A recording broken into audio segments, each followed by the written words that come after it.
Hello everyone, সবাই কেমন আছে? আই হোপ সবাই খুব ভালো আছে, সুস্থ আছে। আমিও ভালো আছি। তো আমার পরিবারে তোমাদের সবাইকে জানাই অনেক অনেক ভালোবাসা আর ওয়েলকাম। আমি অনু, আমি আরও একটা নতুন মিনি ব্লগ নিয়ে চলে এসেছি। কারণ আজকে ছুটির দিন, আর ছুটির দিন মানেই তো আমি একটু সময় পাই। তো সকাল সকাল দেখো স্নান টান করে রেডি হয়ে চলে এসেছি। কিছু জামা কাপড় কেচেছি, সেগুলোকে একটু মেলে দেব। আর আজকে কি কি করব, কি রান্না করব, কিভাবে কি করব না করব, ছোট্ট ছোট্ট করে তোমাদের সাথে শেয়ার করব। তো চলো ভিডিওটা কন্টিনিউ করো। রোজ সকালে সকাল সকাল স্নান করে এমন একটা বাজে অভ্যাস হয়ে গেছে না, রবিবারের দিন বেলা করে স্নান করলে না কেমন একটা লাগে। মানে সকালে ঘুম থেকে উঠলে না গায়ে কেমন জ্বালা উঠে যায়, মনে হয় কখন স্নান করব কখন স্নান করব। আর রবিবারে কি হয়, রান্না বান্না সমস্ত কাজকর্ম কমপ্লিট করে তবেই স্নান করি। কিন্তু আজকে ভাবলাম যে না, আজকে বেশি কাচাকুচি নেই, কাজকর্ম কম আছে, আজকে স্নান টান করে তবেই রান্নাঘরে যাব। আর রোদের জোরটাও তো তোমরা দেখতে পাচ্ছ যে কতটা রোদের জোর। প্রচন্ড রোদ বাইরে। মামাম আজকে কি রান্না করবে? আজকে ফ্রাইড রাইস হবে, সাথে চিকেন কষা। জামা কাপড় মেলা কমপ্লিট, তো চলো ঘরের দিকে যাই, সোজা কিচেনে যেতে হবে। মাম্মাম কি রান্না করছো? আজকে এই দেখো ফ্রাইড রাইস হবে, এখানে তোমার বিনস গাজর ফ্রাই করা আছে, রাইস রেডি হয়ে গেছে। আর এদিকে চিকেনের তরকারি বসাচ্ছি, চিকেনের তরকারি বসিয়ে দিচ্ছি। কষা কষা চিকেন হবে আর সাথে হবে ফ্রাইড রাইস। তুমি খেতে ভালোবাসো? চিকেন তো খেতে ভালো লাগে, ফ্রাইড রাইস ভালো লাগে না। ফ্রাইড রাইস ভালো লাগে না, ওর মধ্যে সবজি দেওয়া থাকে। সবজি দেওয়া থাকে, ওটা ভালো তো। আর ভালো লাগে না। সবজি খেতে হয় বাবা। তুমি তো জানো ছোটবেলার থেকে আমি সবজি বেশি খাই না। কিন্তু সবজি তো খেতে হবে, সবজি খাবো না বললে তো হবে না। বন্ধুরা দেখো, আজকে চিকেনের কালারটা শুধু একবার দেখো কেমন হয়েছে, কমেন্টে জানিও কিন্তু। আর এই চিকেন প্রায় কষা কমপ্লিট আমার। এইদিকে দেখো গরম জল বসিয়েছি, জলটা গরম হয়ে গেলেই দিয়ে দেব চিকেনে। আর চিকেনে জানো তো, গরম জল করে দিলে না চিকেনের টেস্টটা আরও বেশি মানে বেশি বেড়ে যায়। দেখো আজকে চিকেন কষাটা দেখে আমার তো মানে সত্যি মনটা ভরে যাচ্ছে যে এত সুন্দর হয়েছে চিকেন কষাটা। বাইরে থেকে সাউন্ড আসছে, হয়তো আমার আওয়াজটা একটু মানে শুনতে কেমন লাগবে, বাইরে কাজ হচ্ছে তো ওই জন্য একটু সাউন্ড আসছে। দেখো একটু চিকেনটা আজকে, ওয়াও, দেখেই মনে হচ্ছে এক্ষুনি খেয়ে নি কষা কষা চিকেন। দেবো তো বাবা, দেবো তো। ফাইনালি চিকেনটা আমি ভালো করে কষে নিয়েছি। এবার আলুগুলো দিয়ে আরও কিছু সময় চিকেনটা কষে নিতে হবে, কারণ আলুগুলো দিয়ে যদি ভালো করে কষানো হয় তাহলে আলুর ভিতরে মশলাটা ঢুকবে না। যে কারণে আলুগুলো দিয়ে ভালো করে কষে নেব, তারপরে ওই গরম জলটা এর মধ্যে দেব। তো গাইজ আমার চিকেনটা কষা কমপ্লিট হয়ে গেছে, আর আমার এদিকে গরম জলও হয়ে গেছে। আর আমি গরম জলটা এখন দিয়ে দিচ্ছি। বেশি জল দেব না, কারণ তরকারিটা আর কি কষা কষা করবো তো, যে কারণে জলটা বেশি দেবো না। এমনিতেই চিকেন প্রায় সেদ্ধ হয়ে গেছে, অর্ধেকটা সেদ্ধ হয়ে গেছে, আলুও সেদ্ধ হয়ে গেছে। তো এইটুকু জলেই চিকেনটা হবে। তো গাইস আমার তরকারিটা দেখো কমপ্লিট হয়ে গেছে। ওয়াও কি সুন্দর লাগছে, নিজে রান্না করে আবার নিজেই বলছি কত সুন্দর লাগছে। গাইস তোমরা একটু কমেন্ট করে জানিও হ্যাঁ কেমন লাগছে। তো গাইজ আমি কড়া থেকে নামিয়ে নিয়েছি, আর দেখো ফাইনাল লুকটা একটাবার তোমাদেরকে দেখালাম, কেমন লাগছে অবশ্যই কিন্তু জানিও। আমার ঘি গরম হয়ে গেছে, এবার এই যে কাজু বাদাম আর কিশমিশগুলো ভেজে নেব। আগে কাজু বাদামটা দিয়ে দিয়েছি, তেলটা প্রচণ্ড গরম হয়ে গেছে।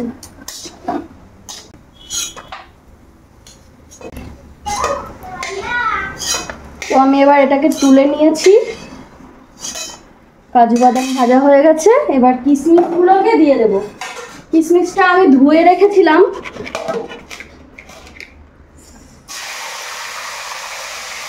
কিশমিশের মধ্যে জল রয়েছে তো ওই জন্য এরকম করে শব্দ হচ্ছে। আর তোমরাও সবসময় চেষ্টা করবে কাজু বাদাম কিশমিশ সব ধুয়ে নিতে। কি সুন্দর ফুলে উঠেছে দেখো কিশমিশগুলো।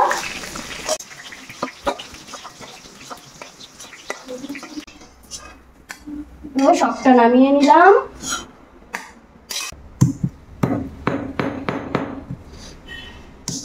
তো আমি এখানে এলাচগুলোকে একটু গুঁড়ো করে নিলাম। এলাচগুলো সকালে রোদে দেওয়া ছিল, তো এলাচগুলো বেশ ভালো শুকনো হয়ে গেছে।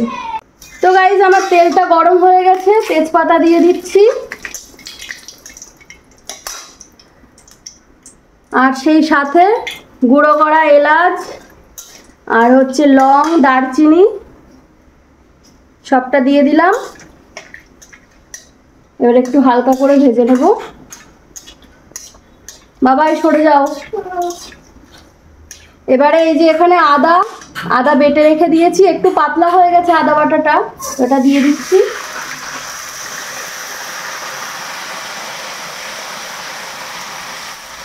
আদা বাটাটা দিলে কি হয় জানো তো, ফ্রাইড রাইসের টেস্টটা না খুব দারুণ আসে, খুব ভালো হয়, খেতে ভালো লাগে, একটা আলাদাই ফ্লেভার আসে আদা বাটা দিলে।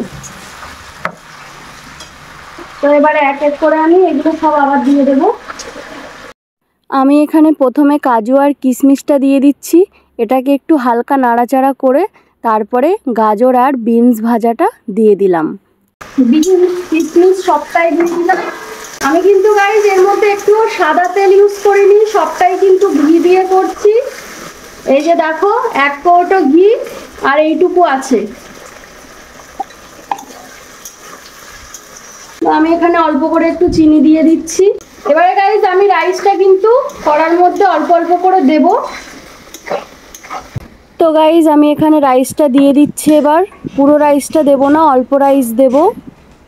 তো গাইজ আমি এবার এগুলোকে এর মধ্যে ঢেলে দিচ্ছি, কারণ কড়াইটা ছোট, তো কড়ার মধ্যে করে করা যাবে না। আমার কড়াইটা ছোট বলে না আমি এর মধ্যে নামিয়ে নিয়েছি। তো এবার এটাকে আমি গ্যাসে বসিয়ে দিলাম। এবার এটাকে হালকা করে মিক্স করে নেব।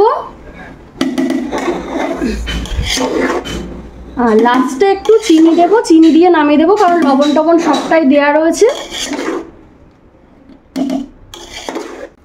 তো গাইজ আমি আবার একটু ঘি দিয়ে দিলাম, কারণ আমার কোথাও গিয়ে মনে হচ্ছে যে ঘিটা একটু কম হয়ে গেছে, ওই কারণে আবার একটু ঘি দিয়ে দিচ্ছি। আর মিষ্টিটাও দেওয়া হয়নি এখনো সেইভাবে, তো লাস্টে এই যে মিষ্টিটা দিয়ে দিচ্ছি। খুব বেশি মিষ্টি দেবো না, অল্প করেই দেবো।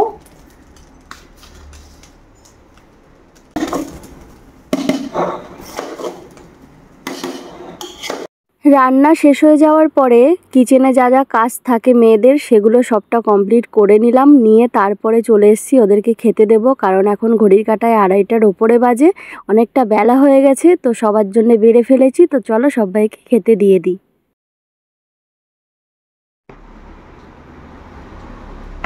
এটা তোমার, বাবা এটা তোমার। আরে আয় তাড়াতাড়ি চলে আয়। দাও। নাও। আচ্ছা ঠিক আছে। হ্যালো গাইস, সবাইকে খেতে দিয়ে দিয়েছি। এবার আমিও আমার খাবারটা বেড়ে নেব, নিয়ে বসে পড়বো। তো ওরা তো খাওয়া শুরু করে দিয়েছে। ওইদিকে ভাই খাচ্ছে, ওইদিকে বাবান খাচ্ছে, আর আরোহী আর তোমাদের দাদাভাই কোথায় খাচ্ছে যে চলো একটাবার দেখে নাও। দেখো দুজন চলে গেছে ঘরের ভিতরে, বাবা আর মেয়ে চলে গেছে ঘরের ভিতরে। ওদের টিভি না দেখলে ওদের খাওয়া হয় না। আর আমরা এখানে আউট হয়ে গেছি বাইরে আমরা। তো চলো আমি এবার খেয়ে নিই, কারণ প্রচণ্ড খিদে পেয়ে গেছে, আর থাকতে পারছি না। সকাল থেকে আজকে কিছু খাওয়া হয়নি। তো চলো খাওয়া দাওয়া করি। তো ফাইনালি ফ্রাইড রাইস আর চিকেন দিয়ে আমি খেতে বসে পড়েছি। আর প্রথমেই লেগ পিসটা তো দেখে আমার মনে হচ্ছে যে আগে লেগ পিসটা খেতে হবে, কারণ লেগ পিস খেতে ভীষণই ভালোবাসি আমি। তো সেই জন্য আগে লেগ পিসটা খাচ্ছি। আর গাইস তোমাদেরকে বলেছিলাম রান্না করতে করতে যে কেমন হয়েছে খেতে, সেটাও তোমাদেরকে অবশ্যই জানাবো। তো সত্যিই খেয়ে দেখলাম, বেশ ভালোই লাগলো। আমার তো ভীষণই ভালো লেগেছে। হয়তো নিজে রান্না করে নিজের রান্নার প্রশংসা করছি অনেকেই ভাবছো, কিন্তু না, সত্যিই খেতে ভালো লেগেছিলো। আর যেটা ভালো সেটাকে তো ভালো বলতে হবে, তাই না? তো বন্ধুরা এখন একটু রেডি হয়েছি, ভিডিও শ্যুট করব, সেই জন্যে শর্টস বানাবো, রিলস বানাবো। তো রেডি হয়ে কেমন লাগছে অবশ্যই কমেন্টে জানিও। আর আজকের ব্লগটা এখানেই শেষ করছি। আবার 1 সপ্তাহ পরে একটা নতুন ব্লগ আসবে। চলো টাটা।